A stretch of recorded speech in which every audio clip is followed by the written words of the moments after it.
satu guru terfavorit SMK Nias dengan mapel bahasa Inggris. Mau tahu siapa orangnya? Yuk kita kenalan.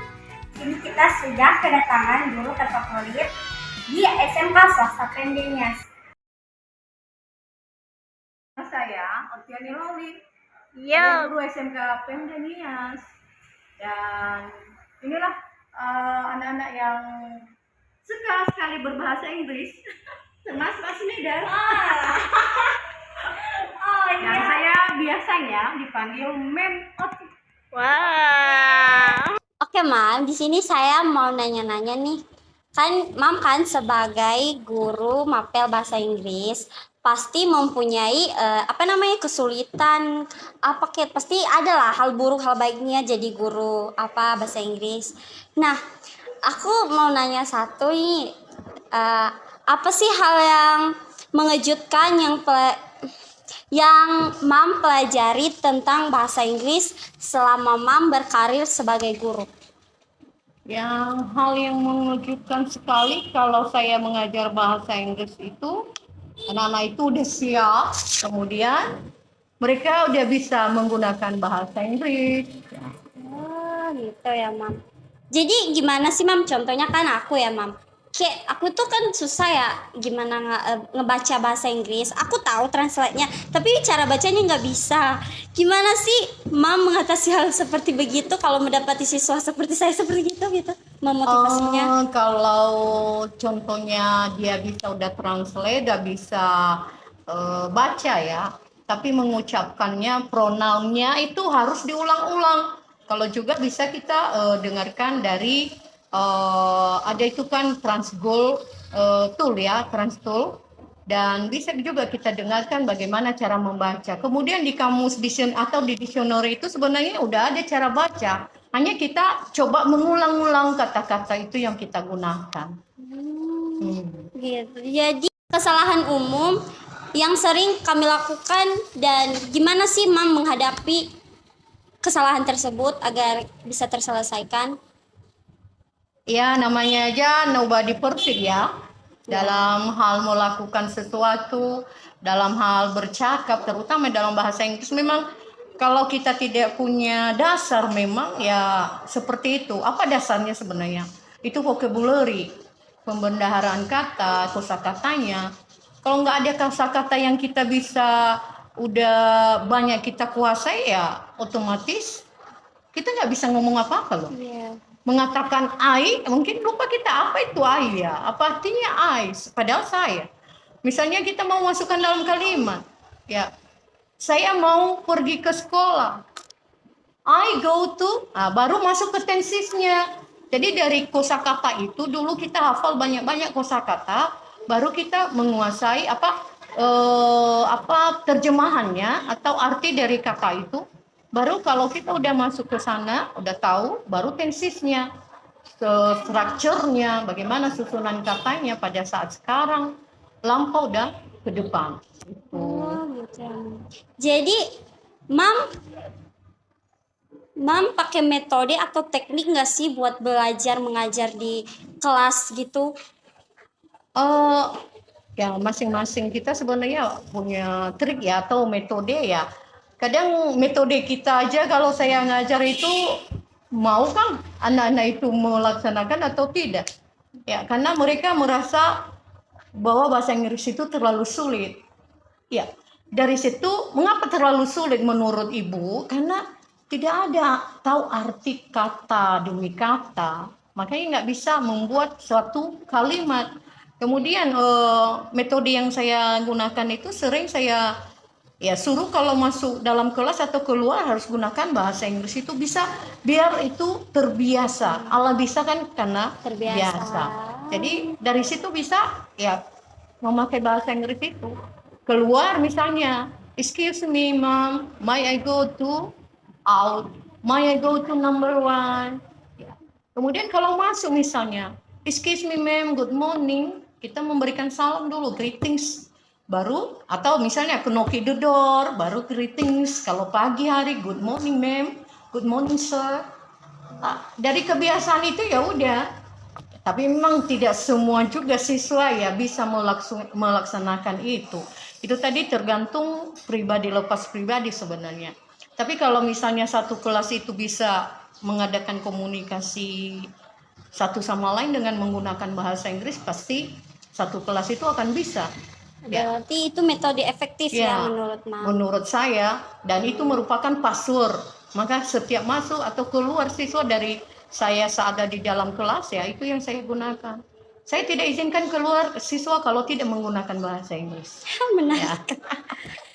Oke Mam, apa sih yang mendorong Mam memilih guru dan memilih pelajarannya atau mapelnya bahasa Inggris? Emang ada yang terakhir? Perasaan itu susah loh Mam, aku aja. Iya, dulu itu sebenarnya dari SMA saya memang suka favoritkan kali bahasa Inggris.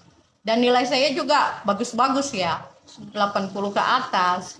Jadi suatu hari memang guru bahasa Inggris ini bilang sama saya, kalau kamu kuliah ngambil bahasa Inggris aja kamu ya kalau kuliah. Tapi karena faktor ekonomi saya tamat SMA aja, tamat SMA saya tidak punya cita-cita lebih tinggi lagi karena ekonomi. Tapi karena saya langsung kerja pada saat saya tamat SMA dan saya kerja, ya 6 tahun setelah itu baru saya bisa kembali bisa meneruskan studi saya. Jadi waktu saya mendaftar di situ ada dua saya ambil sebenarnya mata pelajaran itu. Saya jurusan BK dengan bahasa Inggris. Kemudian saya katakan kalau memang saya tidak lewat bahasa Inggris, karena mengapa harus bahasa Inggris saya utamakan juga? Karena saya tidak tahu nol. Karena baru mulai lagi belajar dengan bahasa Inggris. Jadi udah 6 tahun lamanya saya baru tekunin lagi. Makanya saya harus belajar lagi. Ya. Karena saya udah lama tidak belajar tentang bahasa Inggris. Kemudian BK. Mengapa saya harus ambil dua pilihan? Karena saya ragu, siapa tahu saya tidak lewat interview bahasa Inggris pada saat saya mau ngambil di kuliah. Ya, mungkin BK ini cocok sama saya. Tapi mungkin karena keinginan saya juga, Tuhan izinkan saya mengambil bahasa Inggris ini, maka saya lewat testing dan interview bahasa Inggris. Jadi yang mendorong saya itu, saya ingin tahu. Saya ingin mau belajar lebih lagi bahasa Inggris ini. Siapa tahu saya disuruh pergi ke Amerika. Iya, nggak ada yang tahu ya, betul. Siapa tahu kan, iya. Tapi ya puji Tuhan sampai sekarang belum ada yang bisa membawa saya ke Amerika walaupun saya udah belajar bahasa Inggris. Tapi setidaknya ada siswa saya yang saya ajarin untuk belajar bahasa Inggris. Oh, iya. Jadi Mam, ada nggak sih momen yang menurut Mam itu bahagia spesial saat mengajar? Ada nggak sih Mam? Ada. Saat-saat misalnya kita itu membuat dialog bersama dengan anak-anak, ya kadang anak-anak bisa kadang nyambung kadang enggak kan? Ya tapi saya tidak nuntut mereka benar mengucapkan sesuatu pronoun atau kata-kata itu ya. Iya. Tapi setidaknya ada interaksi mereka dengan guru. Misalnya saya sapa hello, how are you? Ya kadang mereka salah tanggap, kadang-kadang ya what's your name? Kadang mereka bukan name yang mereka kasih tahu, atau misalnya saya bilang how are you?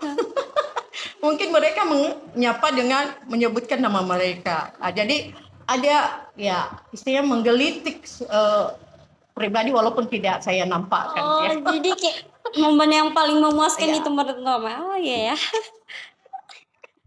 Nah itu. Ada nggak sih Mam tantangan Mam dalam mengajar bahasa Inggris? Ya banyak sebenarnya. Ya itu tadi tantangannya sebenarnya ya kita ditantang kalau siswa itu nggak bisa menyambung ya, atau tidak bisa kita ajak kerjasama gitu. Misalnya, ayolah kita buat dialog bersama dengan temanmu 1 atau 5 kalimat. Tapi terlalu sulit kali mereka. Mungkin itu tadi dasarnya vocabulary tadi ya. tidak punya bahan atau kosakata yang bisa mereka tuangkan. Sebenarnya tahu, tapi cara menyampaikan itu, Iya, itu yang susah. itu susah. Betul. Jadi itu yang paling susah menurut mereka. Tapi karena saya udah pernah bilang sama mereka juga, itu kalau udah biasa kita ucapkan ya otomatis bisa. Tidak ada yang tidak bisa kalau kita belajar. Belajar. Oh, gitu ya, Mam. Ini terakhir, Mam. Oke. Terakhir. Asalkan tidak ada lagi. Tidak ada, ini terakhir, benar-benar terakhir. Lah. Saran atau nasihat yang ingin Mam bagikan kepada kami atau kepada pendidik yang mencari inspirasi dalam profesinya. Jadi saran saya sih kalau untuk ini ya, untuk belajar, banyak-banyaklah belajar. Itu tadi motivasi yang saya berikan itu Allah bisa karena biasa. Kita mencoba untuk mengatakan sesuatu itu kan kita ulang dan kita ulang pasti akan berhasil. Dan apa yang sudah kita hafal itu kita coba buat kalimat-kalimat dari kata-kata yang sudah kita susun, maka kita susun menjadi kalimat. Kemudian motivasi lagi ya, tetap semangat untuk belajar. Jangan takut, jangan merasa takut untuk belajar ya. Jangan takut merasa saya nanti salah ini. Katakan aja dulu, nanti guru itu melihat kalau salah ya pasti diperbaikinya.